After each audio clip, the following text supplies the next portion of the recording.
ঋতুরঙ্গ বাংলার ৬ ঋতু নিয়ে লেখা রবি ঠাকুরের কবিতা ও গান। এই গানগুলি উনি প্রায় ১০০ বছর আগে লিখেছিলেন, যখন দেশে ৬টি ঋতু হতো। এখন কিন্তু রীতিমতো দুটো, হয় খুব গরম লাগে, নয়তো ঠান্ডা। প্রধানত ভাবে গরম, নানা রকমের গরম যাকে বলে। আর মাঝে মধ্যে একটু ঠান্ডা, ওই ব্যাস ১-২ সপ্তাহের জন্য।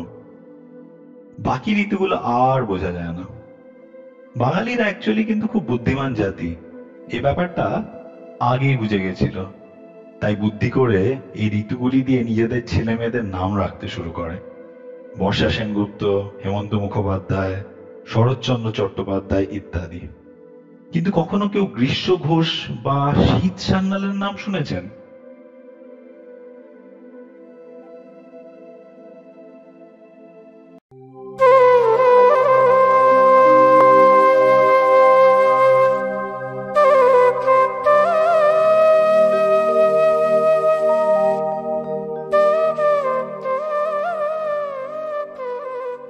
বৈশাখ আর জ্যৈষ্ঠ, এই ২ মাস গ্রীষ্ম। বাঙালিরা টাকা পয়সার মুখ না দেখলেও খেয়াল করে দেখবেন বছরের শুরু কিন্তু ওই এপ্রিল মাস থেকে, ইংরেজদের ফাইন্যান্সিয়াল ইয়ার। বৈশাখ শুনলেই মনে পড়ে যায় কাল বৈশাখী। ঝড়ে হাওয়ায় সুপারি গাছগুলি পেকে যেত, সাই সাই করে বাতাসের শব্দ আর কালো আকাশ। আর সেই কালো আকাশের বুক চিরে বিদ্যুৎ। দুপুর বেলাতেই মোটামুটি আলো কমে কেমন একটা বিকেল বিকেল ভাব হয়ে যেত। ঝড়ের মধ্যে আম কুড়োতে যেতাম, আর সেই আম পুড়িয়ে ভর্তা খাওয়া, আর তারপর কানে তালা লেগে যাওয়া।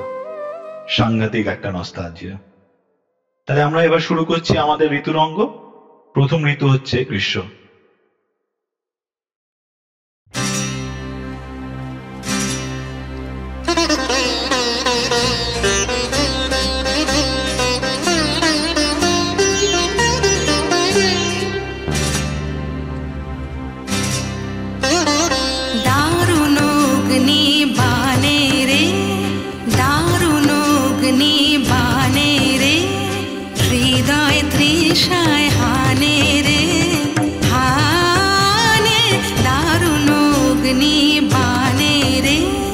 दारुण अग्नि बाने रे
রবি ঠাকুর ক্যারিয়ারটা শুরু করেছিলেন বর্ষা ঋতু দিয়ে। মাত্র 5 বছর বয়সে লিখেছিলেন জল পড়ে পাতা নড়ে।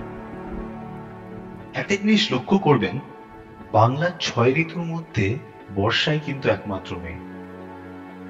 শরৎ, হেমন্ত আর বসন্ত পুরুষ, আর গ্রীষ্ম আর শীত ওই যে বললাম নাম হয় না, না ছেলেদের না মেয়েদের। কি ভীষণ প্রোগ্রেসিভ ব্যাপার। ভেবে দেখুন, আমাদের সবার প্রিয় ঋতু কিন্তু বর্ষা। অবশ্য সেটা লন্ডনে থাকার পরে একটু ডিবেটেবল। ছোটবেলায় ঝমঝমে বৃষ্টিতে ভিজতে ভীষণ ভালো লাগতো। পুরো পৃথিবীটা যেন ভিজে ভিজে জল রঙে আঁকা একটা ক্যানভাস হয়ে যেত। কবি জীবনানন্দ দাশ প্রতিশ্রুতি দিয়েছিলেন আবার বাংলায় জন্মাবেন, তবে এবারে মানুষ হয়ে আসবেন না, আসবেন শঙ্খচিল, শালিক কিংবা ভোরের কাক হয়ে। আমি কিন্তু আবার আমি হয়ে আসব, শুনবো বৃষ্টির শব্দ, আবার দেখব জল পড়ে পাতা নড়ে। এবার তাহলে আসছে বর্ষা।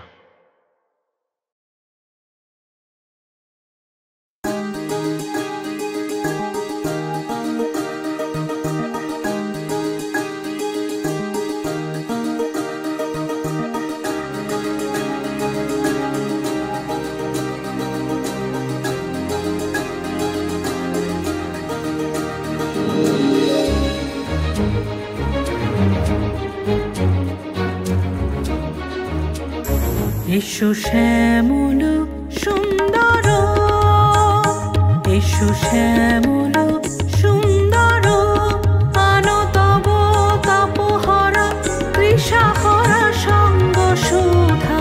বিরোহিণী চাহিয়া আছে আকাশে শ্যামল সুন্দর, এসো শ্যামল সুন্দর।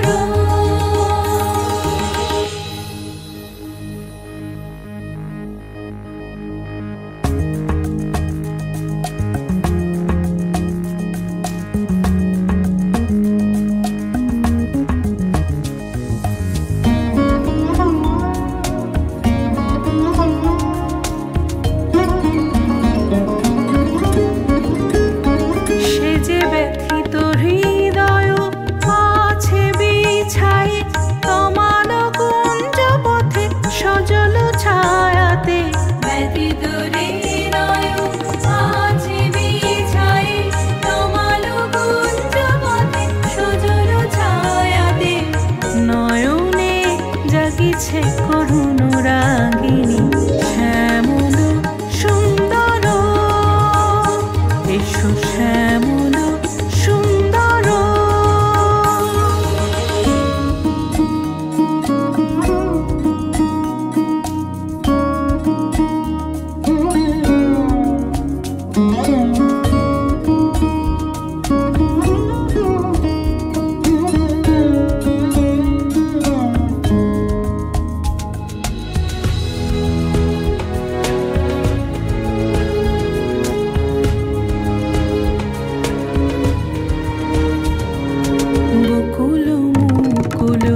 রেখেছে গাঁথিয়া বাজিছে অঙ্গনে মিলন বাঁশরি।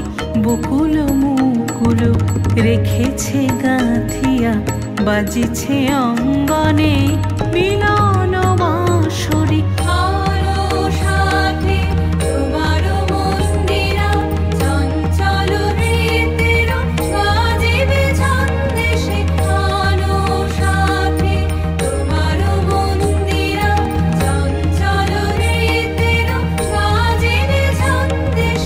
বাজিবে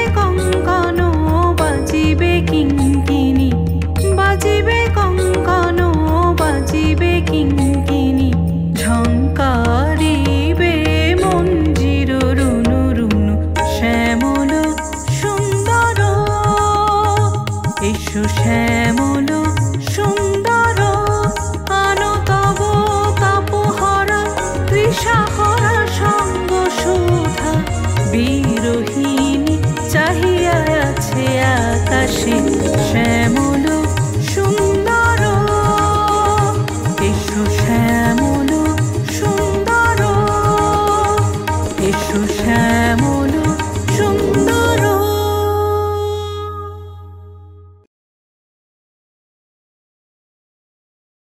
শরৎ বলতেই বাঙালিরা বোঝে দুর্গাপুজো। নীল আকাশে শিমুল তুলোর মেঘ, বকুল ফুল, শিউলি। আমি ছোটবেলায় মনে মনে ভাবতাম পদ্ম না হয়ে শিউলি ভারতের জাতীয় ফুল হলে বেশ হতো। শিউলি একমাত্র গাছ যেখানে ভারতের জাতীয় পতাকার সব রং একসঙ্গে থাকে।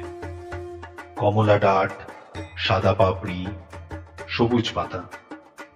তবে শরতের আরো অনেক ফুল, শিরীষ ফুল, শাপলা, আর আমাদের প্রিয় কাশফুলও। পথের পাঁচালী সেই আইকনিক ট্রেনের সিনটা মনে আছে?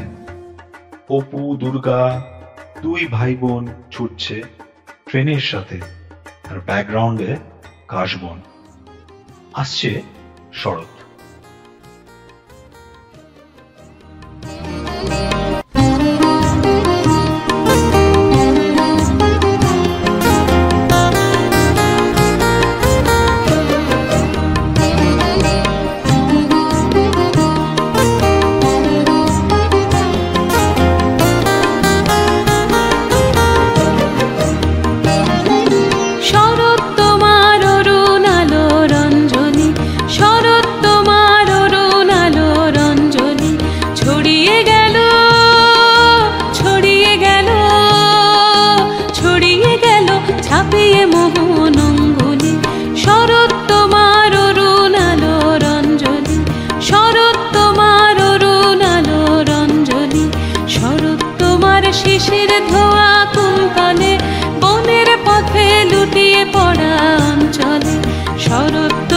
শিশির ধোয়া কুন্তলে বনের পথে লুটিয়ে পড়া অঞ্চলে আজ প্রভাতের হৃদয় ওঠে চঞ্চলী। শরৎ তোমার অরুণ আলোর অঞ্জলি, শরৎ তোমার অরুণ আলোর অঞ্জলি।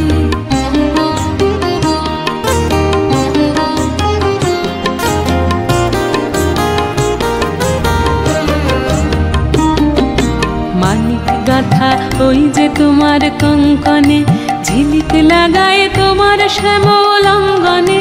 মানিক গাথা ওই যে তোমার কঙ্কনে, ঝিলিক লাগায় তোমার শ্যামল অঙ্গনে। কুঞ্জ ছায়া গুঞ্জরণের সঙ্গীতে ওড়না ওড়ায় কি নাচের ভঙ্গিতে। কুঞ্জ ছায়া গুঞ্জরণের সঙ্গীতে ওড়না ওড়ায় কি নাচের ভঙ্গিতে। শিউলি বনের বুক যে ওঠে অন্দলি, শরৎ তোমার অরুণ আলোর অঞ্জলি, শরৎ তোমার অরুণ আলোর অঞ্জলি। ছড়িয়ে গেল ছড়িয়ে গেল ছড়িয়ে গেল ছাপিয়ে মোহন অঙ্গুলি, শরৎ তোমার অরুণ আলোর অঞ্জলি, শরৎ তোমার অরুণ আলোর অঞ্জলি। হেমন্তে আমলকি ধরে, হেমন্তে বকফুলও ফোটে। বাঙালিরা অনেক ফল খেলেও ফুল কিন্তু খায় ব্যাস দুটি, বকফুল আর দ্বিতীয় ফুলটা কি ভাবতে থাকুন। কুইজের প্রশ্ন রইল। হেমন্তের প্রথম মাস কার্তিকে ধান পেকে সোনালি হয়। ৩৩ কোটি দেবী দেবতার মধ্যে একমাত্র কার্তিক কি করে মাসের নাম হলো, সেটা নিয়ে আমাদের বাংলা টিচারকে একবার প্রশ্ন করেছিলাম। ক্লাসের শেষে টিচার রুমে নিয়ে গিয়ে উনি বলেছিলেন, পরীক্ষায় কি ফেল হতে চাও? তারপর আর এই ব্যাপারটা এক্সপ্লোর করা হয়নি। আপনারা কেউ জানলে পরে কোনায় ডেকে একটু প্লিজ বলে দেবেন। এবার ঋতুরঙ্গে তাহলে আসছে হেমন্ত।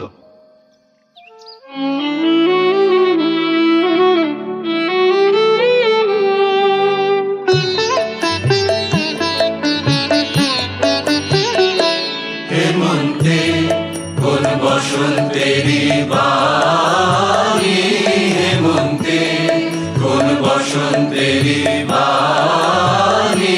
হেমন্তে পূর্ণ শশী ওই ওই ওই রে দিল আনি। হেমন্তে কোন বসন্তেরি বাণী, হেমন্তে।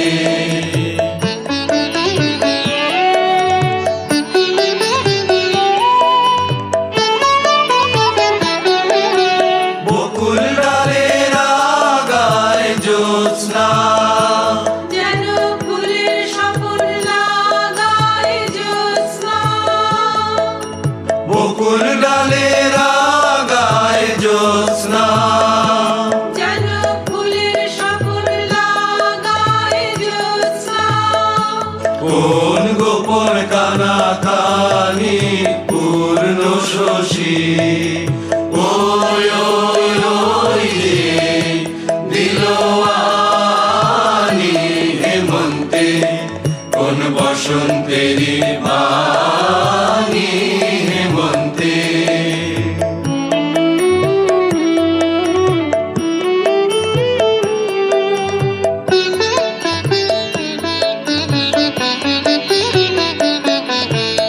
আবেশ লাগে বনে শ্বেত করবি অকাল জাগরণে আবেশ লাগে বনে শ্বেত করবি অকাল জাগরণে আবেশ লাগে বনে ডাকছে থাকি থাকি ঘুম হারা কোন নাম না জানা পাখি ঘুম হারা ডাকছে থাকি থাকি ঘুম হারা কোন নাম না জানা পাখি ঘুম হারা কার মধুর স্মরণ খানি পূর্ণ শশী ওই ওই ওই রে দিল আনি হেমন্তে কোন বসন্তেরি বাণী হেমন্তে পূর্ণ শশী ওই ওই ওই যে দিল আনি হেমন্তে কোন বসন্তেরি বাণী হেমন্তে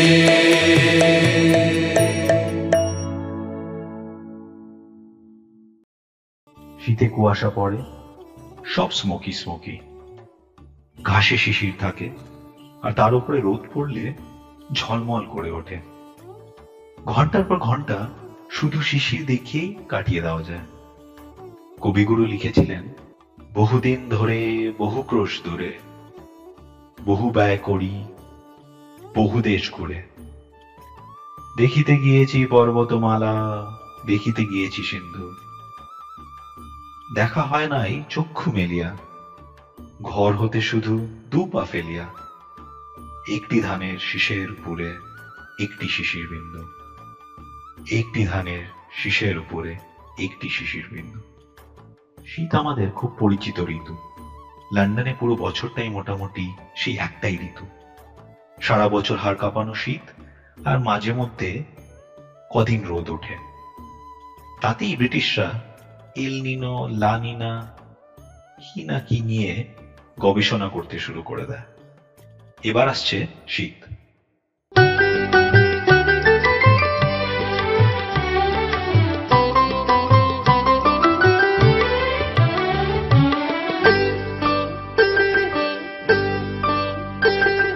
শীতের হাওয়ার লাগলো নাচন আমলকিরে ডালে ডালে।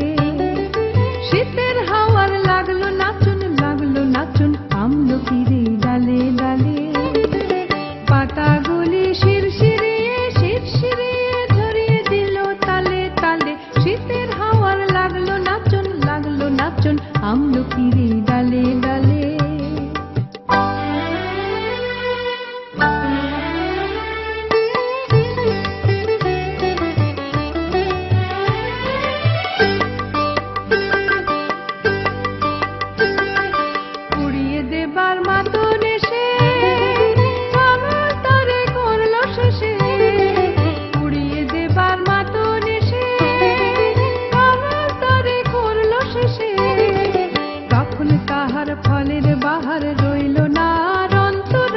তখন তাহার ফলের বাহার রইল না অন্তরালে। শীতের হাওয়ার লাগলো নাচন আমলকিরে ডালে ডালে।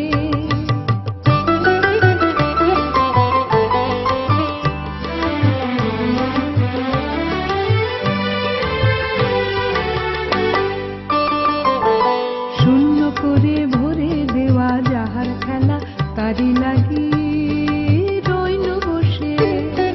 সকল বেলা তারি লাগি। শূন্য করে ভরে দেওয়া যাহার খেলা, তারি লাগি রইনু বসে।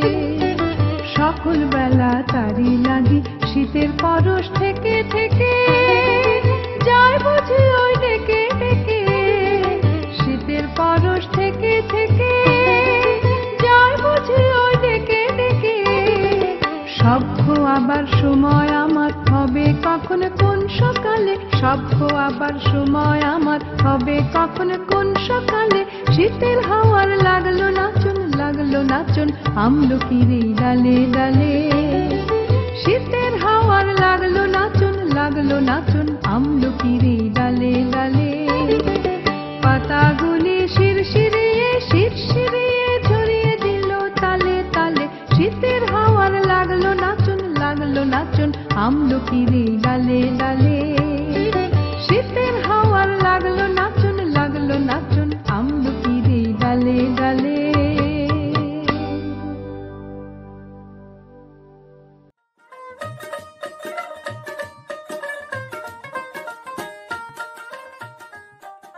বসন্ত নিয়ে এক্সামে প্রায়ই রচনা আসত। সবাই ভালো ভালো লিখত, ফুল, কোকিল, নতুন পাতা, আরো কত কিছু। আমি লিখেছিলাম বসন্তে বসন্ত রোগ হয়। তারপরের ঘটনাটা আর বিস্তারিতভাবে বললাম না। যাই হোক, রচনায় ভালো না লিখলেও বসন্ত আমার খুব ভালো লাগে। আমাদের বাড়িতে একটা নিম গাছ ছিল, সেটায় বসন্তকালে নিম ফুল ফুটত, আর ছাদে উঠলে ফুলগুলো ছুঁয়ে দেখা যেত। মৌমাছিগুলো নিম ফুলের মধু খেয়ে ছাদে পড়ে থাকত।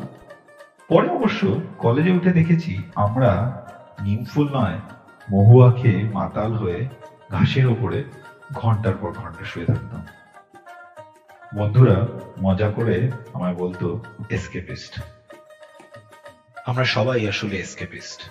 আমরা সবাই পশু, পাখি, পোকা, ফুল, লতার মতন ফিরে যেতে চাই। এই ইট সিমেন্টের স্কাইস্ক্রেপার থেকে, স্টক মার্কেটের জেল থেকে পালিয়ে যেতে চাই। সাড়া দিতে চাই প্রকৃতির হাতছানিতে, ফিরে যেতে চাই ঘন জঙ্গলে, ঝর্ণার কাছে। এই তো এসেছি, ভেবেছিলে আসবো না? এই তো এসেছি তোমার কাছে, এবার থাকবো তোমার সাথে। এবার ঋতুরঙ্গে আসছে আমাদের শেষ ঋতু, ঋতুরাজ বসন্ত।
বইল প্রাণে দক্ষিণ হাওয়া, আগুন জ্বালা বসন্তী ফুল গাঁথলো